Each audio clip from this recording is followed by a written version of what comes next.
पहले हम थर्मल का कुछ बेसिक चीज़ें समझ लें और याद कर लें कुछ चीज़ों को, क्योंकि थर्मल का जो एक्सटेंडेड वर्जन है, थर्मल में एक चैप्टर हुआ करता था, आप लोगों ने पता नहीं पढ़ा कि नहीं पढ़ा।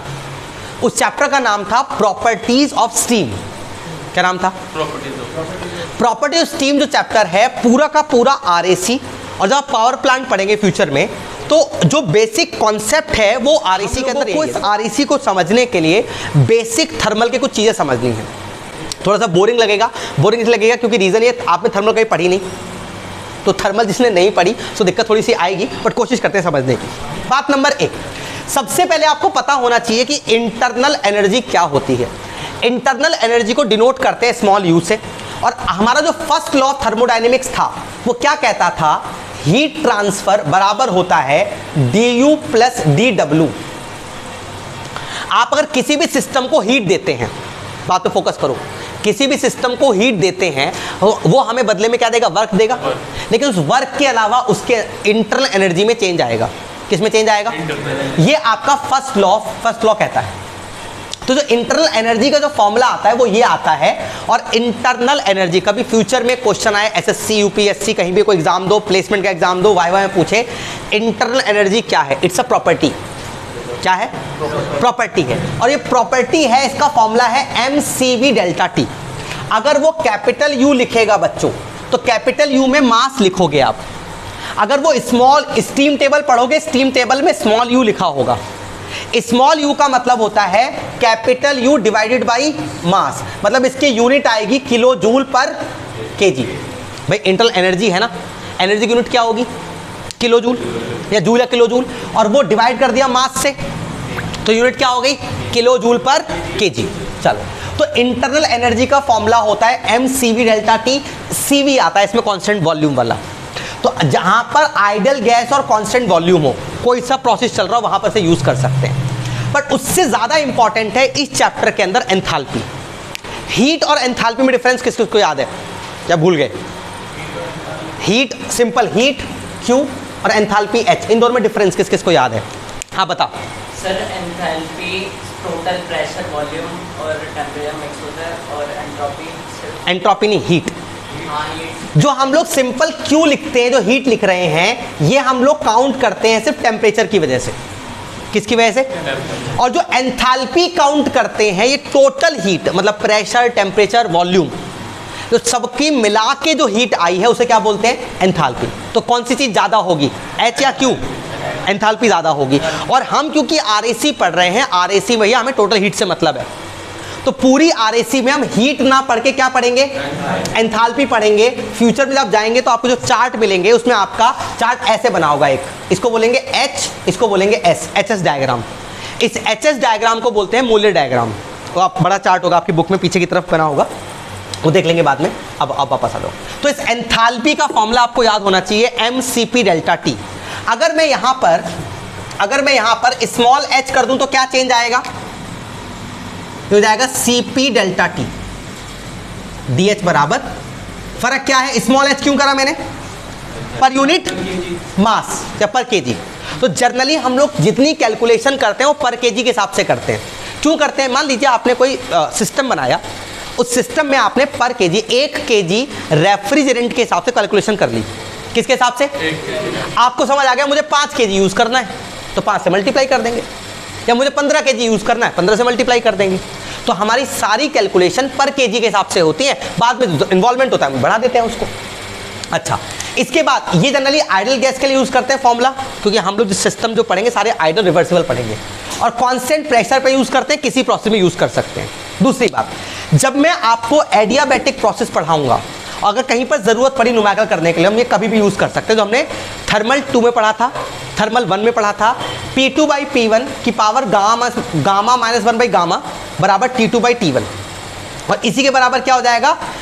उल्टा कर दो, P2T2, सही है, V में करो उल्टा, V1 बाई और पावर गामा माइनस 1। ये आपको एक फॉर्मूला रट लेना है, याद कर लेना है, किसी भी एग्जाम में डायरेक्टली पूछ सकता है आपसे फॉर्मूला क्या है। Got it? वापस आते हैं यहां पर। अब ये क्या चीज है बच्चों, ध्यान से सुनना, अगर ये समझ नहीं आया तो सारा मामला हो जाए गड़बड़। क्योंकि आज के बाद जब मैं आपको पहली साइकिल पढ़ाऊंगा VCRS साइकिल, फुल फॉर्म क्या है, वेपर कंप्रेशन रेफ्रिजरेशन साइकिल, तब मैं आपको बार बार ये डायग्राम बनाऊंगा, बार बार, मतलब ये पूरी साइकिल में इस डायग्राम से पढ़ेंगे, तो हमें पता होना चाहिए डायग्राम एक्चुअली है क्या। देखो ये फॉर्मूले तो याद करने वाले थे, बताने वाली कोई चीज़ इसमें खास है नहीं। होता यह है कि जब भी आप दो तरह के सिस्टम होते हैं, दो तरह के, हम लोग ठंडा करते हैं तो या तो चीज़ हमारे पास लिक्विड फॉर्म में होगी या गैस फॉर्म में होगी। ऐसा मुझे एक सॉलिड बताओ जो ठंडा करता हो, एक ऐसा सॉलिड जो ठंडा करता हो। ड्राई आइस, आइस नहीं, आइस तो पिघल जाएगी थोड़ी देर बाद। ड्राई आइस जो होती है वो CO2 होती है, सॉलिड होकर भी ठंडा करती है, लेकिन वो कन्वर्ट किस में होगी उसके बाद, वेपर में या गैस में कन्वर्ट होगी। तो हमारे पास लेकिन जर्नली हम फ्रिज यूज करते हैं, फ्रिज में कंप्रेसर क्यों लगा रखा है हमने, ताकि रेफ्रिजरेंट को फ्लो करवाता रहे। एयर कंडीशन के अंदर भी क्या लगा होता है भैया, कंप्रेसर। क्यों लगा होता है, ताकि रेफ्रिजरेंट को घुमाता रहे। रेफ्रिजरेंट दो ही कंडीशन में घूम सकता है, या तो लिक्विड हो या गैस हो, सॉलिड कंडीशन में नहीं घूमेगा वो। अरे बात समझ आई नहीं आई? तो हम पूरी रेफ्रिजरेशन में दो स्टेट को पढ़ेंगे, या तो लिक्विड स्टेट या फिर गैस स्टेट। और मैंने बोला था हम गैस नहीं पढ़ते, हम वेपर पढ़ते हैं। बताओ वेपर और गैस में कौन डिफरेंस बताएगा? इशारा कर रहा हूं, बंद करते हो, कैसे बताऊं? अब देखो बच्चों, अब TS कर्व को देखो, ये TS कर्व कैसे काम करता है। देखो मैंने क्या बोला आपको, मैं फिर आपको बता दूं दोबारा कि हम लोग TS कर्व को क्यों पढ़ रहे हैं। हम लोग PV कर्व भी तो पढ़ सकते थे। तो पूरी RAC के अंदर हमारा जो मेन कंसर्न होगा वो होगा हीट या एंथैल्पी से। किससे होगा? वर्क से नहीं होगा। वर्क से हमें इंपैक्ट पड़ेगा, इतना नहीं पड़ेगा, लेकिन वर्क भी इंपॉर्टेंट है, लेकिन हमारे लिए एंथैल्पी ज़्यादा इंपॉर्टेंट है। और मैं दोबारा रिपीट कर रहा हूं, प्रेशर वॉल्यूम का जो एरिया होता है वो आपको वर्क देता है। टेम्परेचर एंट्रोपी का जो एरिया होता है वो आपको एंथैल्पी या हीट देता है। क्या देता है? एंथैल्पी या हीट। तो इसलिए क्योंकि हमें हीट और एंथैल्पी से मतलब है कि कितना हमने हीट दी, कितना उसे वेपराइज करा, इसलिए हम लोग TS कर्व को पढ़ते हैं। अब TS कर्व में भी बड़ी समस्या, TS कर्व अगर पढ़ते तो कोई बात नहीं, ये बीच में क्या बना दिया, इसको हम लोग RAC की भाषा में ऐसा कोई शब्द नहीं बोलने के लिए, इसको हम लोग सिंपल गुंबद या डोम बोल देते हैं। डोम समझते हो ना, गुंबद, हमने सिंपल डोम बोलते हैं, गुंबद बोल दी। हमने उसको गुंबद को बनाया, और ध्यान रखना, तो हमने क्या किया, इसको पहले ऐसे बनाया, और ये क्यों बनाया मैं रीजन बताऊंगा अभी आपको। ऐसे करके बनाया, अब बनाने के बाद ये देखो, ये ऐसे करके यहाँ ऐसे बड़ा हो जाता है, ऐसे करके और दूर होता जाता है। इसमें एक सबसे ऊपर टॉप वाला पॉइंट आया, उसका नाम रखा हमने क्रिटिकल पॉइंट। बताऊंगा अभी क्रिटिकल पॉइंट क्या होता है। उस क्रिटिकल पॉइंट के इधर की जो लाइन आई, ये लाइन यहां से लेकर यहां तक की लाइन, क्रिटिकल पॉइंट से नीचे और यहां तक की लाइन, इस लाइन का नाम रखा सैचुरेटेड लिक्विड लाइन। सब मतलब समझ आएगा 5 मिनट बाद, लॉजिक समझो। इस क्रिटिकल पॉइंट से यहां तक की जो लाइन आई, ये वाली लाइन, इसका नाम रखा सैचुरेटेड वेपर लाइन। ठीक है, पहले लिक्विड होता है, लिक्विड का पहले वेपर बनता है, और वेपर के बाद वो क्या बनता है, गैस में कन्वर्ट होता है। हालांकि वेपर भी अपने आप में गैसेस स्टेट है, बट फर्क क्या है, बॉइलिंग पॉइंट से पहले जो लिक्विड बने उसे वेपर बोलते हैं, बॉइलिंग पॉइंट पे जो लिक्विड कन्वर्ट हो जाए उसे क्या बोलते हैं, गैस बोलते हैं। तो हम लोग बात, और वेपर भी कैसे होते हैं, ड्राई होते हैं बिल्कुल। वेपर की सारी प्रॉपर्टी किससे मैच करेंगी, गैस से, इसलिए हम वेपर को एज अ गैस ट्रीट करते हैं। ठीक ना, बट वेपर का फायदा क्या है, वेपर जल्दी कंडेंस हो जाता है, लाइक बोतल पे पानी कंडेंस हो जाता है, और गैस थोड़ा देर में कंडेंस होती है। वेपर का जो वॉल्यूम होता है वो गैस के कंपेयर में क्या होता है, कम होता है, और गैस का वॉल्यूम क्या होता है, बहुत ज़्यादा होता है। अब वापस आ जाते हैं यहाँ पर। तो बच्चों क्या होता है, हमने डोम बनाया, हमने इसलिए बनाया, कल को हम जब सिस्टम पढ़ने जाएंगे तो वहाँ हम पढ़ेंगे वेपर कंप्रेशन रेफ्रिजरेशन साइकिल, ऐसा कुछ पढ़ रहे हैं मान लो। वहाँ पर क्या है, हमारा जो रेफ्रिजरेंट है, ये वर्ड समझ लो, रेफ्रिजरेंट, ऐसा लिक्विड जो ठंडा करने में हेल्प करेगा हमारी, जो उसमें बहेगा, फ्लो होगा, उसको बोलते हैं रेफ्रिजरेंट। तो जो रेफ्रिजरेंट होगा वो मान लेते हैं पहले हमने उसे कंप्रेस कर दिया, किसी वजह से कंप्रेस करने में बन गया लिक्विड। क्या बन गया, लिक्विड बन गया या वेपर बन गया, कुछ ही मान लो फिलहाल, अभी तुम अभी कुछ ही मानो, कोई समस्या नहीं। अब वो लिक्विड वेपर बन गया, फिर दोबारा घूम के आया तो वेपर बन गया। वेपर मतलब गैस, और लिक्विड मतलब लिक्विड।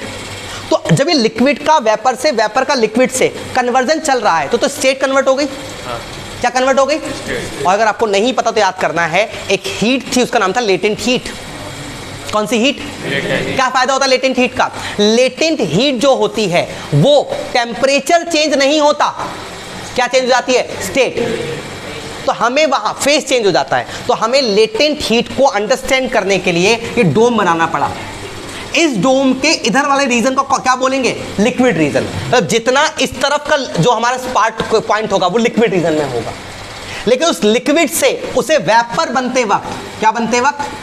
वेपर बनते वक्त बीच में एक फेस से गुजरना पड़ेगा, उस फेस को बोलेंगे लेटेंट हीट। क्या बोलेंगे? तो यहां से लेके यहां तक का रीजन कौन सा रीजन होगा? Latent heat region. अब होगा क्या, मान लेते हैं 100 ग्राम हमारे पास लिक्विड था, ऐसा मान लेते हैं। कितना ग्राम लिक्विड था? हमने उसे गर्म करना शुरू करा। क्या शुरू करा? अब 100 ग्राम में से 10 ग्राम तो वेपर बन गया, 90 ग्राम लिक्विड है। तो ये जो मेरे पास सॉल्यूशन है ये पूरी तरह ड्राई होगा क्या?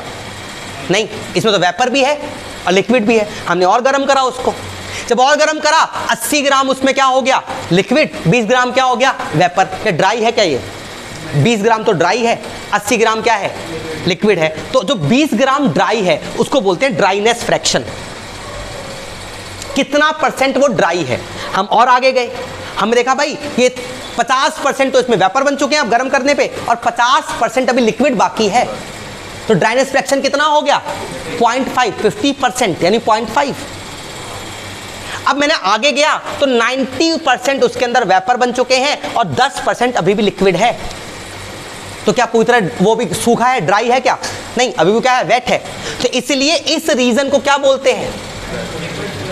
Liquid plus vapour. क्या बोलते हैं इसको? Wet region. अब वेट रीजन यहां से शुरू होता है और यहां तक पहुंचता है। और बच्चों इस डोम के अंदर ध्यान रखना, ये बात इंपॉर्टेंट है, इस डोम के अंदर कांस्टेंट प्रेशर और कांस्टेंट टेम्परेचर लाइन क्या रहती है? सेम रहती है ये। और जो ए से लेके बी, ये बात रटनी है क्योंकि ये नहीं समझाऊंगा मैं, तो कुछ चीजें नहीं समझा सकते, कुछ समझो, कुछ लॉजिक समझो उसका भी, क्योंकि यही समझाना मुश्किल है। थर्मल का पार्ट चल रहा है। ए से लेके बी, बी से लेके सी और सी से लेके डी, जो भी लाइन आप बनाओगे वो ऐसी ही बनेगी हमेशा। बट ये दोनों क्या हो जाएंगी? सुपर हीटेड रीजन में ये लाइनें कैसी हो जाएंगी? ऐसे जाओगे, कैसे बनेगी? डाइवर्ट हो जाएंगी। लेकिन जो लाइनें बना रहा हूं मैं, ये वाली लाइनें, इन लाइनों को क्या बोलते हैं बच्चों? इनको बोलते हैं कांस्टेंट प्रेशर लाइन। क्या बोलते हैं इनको? ये लिखा है मैंने यहां पर, बी से लेके सी तक लाइन कैसी है? नहीं sorry, A B C D, A B C D, कौन सी लाइन है? ये कांस्टेंट प्रेशर लाइन है और सुपर हीटेड रीजन में जाके डाइवर्ट हो जाती है। ये क्वेश्चन कई बार पूछा गया। In TS diagram constant pressure line are in super heated region converging, diverging, parallel and so on, ऐसे ऑप्शन मिलेंगे आपको। तो बहुत गहराई वाला क्वेश्चन है, क्यों होता है फिलहाल नहीं पढ़ना, बस पढ़ता है। इसका मतलब अगर इस वाले पॉइंट पे इस लिक्विड का प्रेशर 2 बार है तो इस वाले पॉइंट पे कितना प्रेशर होगा? 2 बार। इस वाले पॉइंट पे कितना होगा? इस वाले पॉइंट पे कितना होगा? मतलब प्रेशर रिमेन द कांस्टेंट। अगर इस लाइन के अकॉर्डिंग चल रहे हैं हम लोग, लेकिन क्या चीज बदल रहा है? टेम्परेचर। देखो टेम्परेचर बदल रहा है, यहां टेम्परेचर सेम है, डोम के अंदर constant pressure constant temperature line same होते हैं। हमें इसको बनाना नहीं सीखना है, हमें बस इसको अंडरस्टैंड करना है। बात समझ आई नहीं आई? जैसे कई बार होता है ना, आप जब ड्राइंग सीखते हो तो आपको इंजन बनाना नहीं सीखना होता, इंजन की ड्राइंग समझनी होती कैसे बनता है। बस वो इंजन कैसे मैन्युफैक्चर हुआ, कैसे बनाई, लाइनें कैसे आई, वो सब अंडरस्टैंड नहीं करना अभी। अच्छा, तो अभी जैसे ही यहां पर था, यहां पर इसका ड्राइनेस फ्रैक्शन था 0।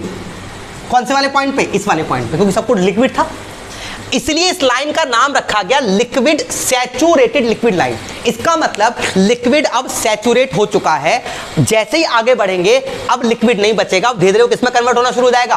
वेपर में। तो हमने कहा अच्छा कितना हीट देनी पड़ेगी? तो हमने बोला भाई यहां से लेके इस लाइन से लेके यहां तक, इस वाली लाइन तक जो भी एंथैल्पी देनी पड़ेगी उसको मैं नाम दूंगा HF। क्या नाम दूंगा? HF वो एंथैल्पी होती है जितनी आप मिनिमम एंथैल्पी किसी लिक्विड को दो और वो अपने सैचुरेटेड लिक्विड लाइन तक पहुंच जाएगा। मतलब अगर उसके बाद अगर आपने एंथैल्पी दी तो क्या होगा? वो वेपर बनना शुरू हो जाएगा। देखो वो मिनिमम हीट आप कितनी दे कम से कम कि वो इस लाइन तक पहुंच जाए लिक्विड। हर लिक्विड की अलग अलग होगी ना, जितने पे पेट्रोल उबलता है उतने पे पानी तो नहीं उबलता ना, सीधी सी बात है। तो हर लिक्विड की एंथैल्पी इस लाइन तक पहुंचने में अलग अलग होगी, वो आपको स्टीम टेबल से मिलेगी। कहां से मिलेगी? दूसरा, अलग अलग प्रेशर पे भी अलग अलग होगी। मैंने बोला कि अगर इस प्रेशर पे हीट देनी है तो वैल्यू अलग आएगी, इस प्रेशर पे देनी वैल्यू अलग आएगी, इस प्रेशर पे देनी वैल्यू अलग आएगी। अगर आप क्रिटिकल पॉइंट पे पहुंच गए तो लिक्विड सीधा किस में कन्वर्ट हो जाएगा? वेपर में। उसको नहीं कन्वर्ट हो, लेटेंट वेटेंट कुछ हीट नहीं है उसमें। क्रिटिकल वो पॉइंट होता है, अभी तो बीच में लेटेंट आ रही है, कुछ समय लग रहा है उसको लिक्विड से वेपर बनने में। क्रिटिकल पॉइंट पे आने के बाद लिक्विड से डायरेक्ट इंस्टेंट वेपर या गैस में कन्वर्ट हो गई, उसका टाइम नहीं है इतना कि वो लेटेंट हीट का टाइम लगे। अच्छा, आगे बढ़ते हैं। अब बच्चों मान लो यहां पहुंच गया, यहां पर 50% वेपर, क्या बोला मैंने, 50%। और 50% लिक्विड, तो ड्राइनेस फ्रैक्शन हो गया 0.5। मैंने यहां तक जो एंथैल्पी दी वो कितनी दी बताओ, कैसे पता लगेगा? हमने कहा भाई HF ले लो पहले, इसमें ये और जोड़ लो, तो कितना जोड़ लो HF में, वो ऐसे कैलकुलेट करते हैं, ये भी सिखाऊंगा कैसे कैलकुलेट करते हैं ये। ठीक, आगे बढ़ते हैं। इसके बाद में यहां पहुंचा बच्चों, मुझे सोच के बताओ, इस वाले पॉइंट पे पहुंचा तो लिक्विड ऑलमोस्ट खत्म हो गया। अरे हो गया कि नहीं हो गया? पूरा का पूरा क्या कन्वर्ट हो गया? वेपर। वेपर ड्राई होते हैं कि लिक्विड?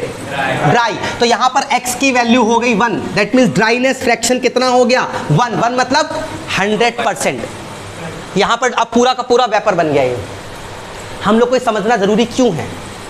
हमें समझना इसलिए ज़रूरी है क्योंकि आज अगर हम RAC पढ़ रहे हैं और अगर हमें नहीं समझ पाए कि हम जिस वेपर को भेज रहे हैं उसका ड्राइनेस फ्रैक्शन अप्रॉक्सीमेट 1 होना चाहिए, अगर वो 1 नहीं हुआ तो वेट होगा, और अगर वो वेट हुआ तो ध्यान सुनना दो बातें, अगर पावर प्लांट है तो टरबाइन पे जाएगा, अगर वेट जाएगा तो कोरोजन के चांस बढ़ेंगे, अगर वो कंप्रेसर में जाएगा तो वेट जाएगा, वेट जाएगा तो कंप्रेसर को नुकसान होगा। क्यों होगा बाद में पढ़ेंगे कैसे नुकसान होगा, उसका ऑयल को साथ में लेके जा सकता है वो। इसलिए हम क्या चाहते हैं? ड्राइनेस फ्रैक्शन अप्रॉक्सीमेट 1 के आसपास होना चाहिए। लॉजिक समझ आ रहा है नहीं आ रहा? ये चीज़ें न्यूमेरिकल से ज़्यादा खतरनाक है क्योंकि कॉन्सेप्ट हैं, या तो समझ आते हैं या नहीं आते, इसमें तुक्का नहीं मार सकते आप, तुक्का 90% गलती होता है। इसके बाद अगर आपने इसको हीट करा तो टेम्परेचर बढ़ेगा, तो इसको क्या बोलेंगे? सुपर हीटेड रीजन या फिर वेपर रीजन, गैसेस रीजन बोल सकते हो आप लोग। अब क्योंकि हम RAC के अंदर हम लिक्विड फेज भी पढ़ेंगे, हम वेपर फेज भी पढ़ेंगे, हम वेट फेज भी पढ़ेंगे, इसीलिए हम TS डायग्राम में डोम बना के रखते हैं ताकि इधर वाला हिस्सा क्या हो जाए? लिक्विड, इधर वाला क्या हो जाए? वेट, और बीच में क्या चल रहा है? Wait reason. बात क्लियर हुई कि नहीं हुई? और ये फॉर्मूला और ये फॉर्मूला आपको रटना पड़ेगा। फिलहाल रटो, मैं अभी सिखाता हूँ बनाते कैसे हैं। क्लियर हुआ है यहाँ पर? ठीक है, चलो अभी इसको बंद करते हैं।